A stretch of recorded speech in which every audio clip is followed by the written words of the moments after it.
Architect, ano ba ibig sabihin ng Oro Plata Mata at kinalaman nito sa disenyo ng ating hagdan?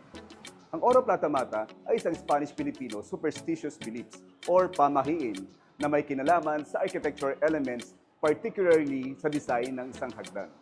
Oro means gold or ginto, plata means pilak or silver, and mata means death or kamatayan or kamalasan. Now, itong dalawang superstitious belief na to or pamahiin ay magkaiba ng application pagdating dito sa hagdanan.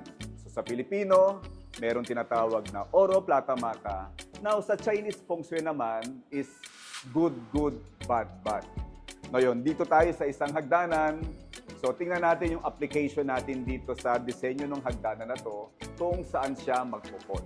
Now, nandito tayo sa hagdanan, aakyat tayo. Titingnan natin kung itong hagdanan na to ay saan magpupol.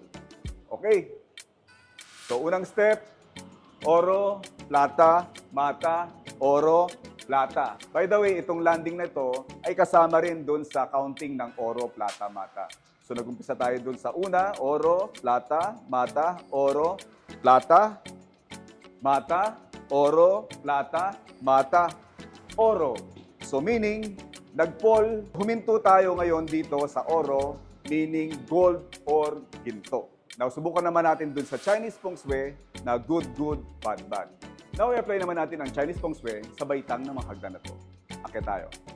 Good, good, bad, bad, good. Good, bad, bad, good, good.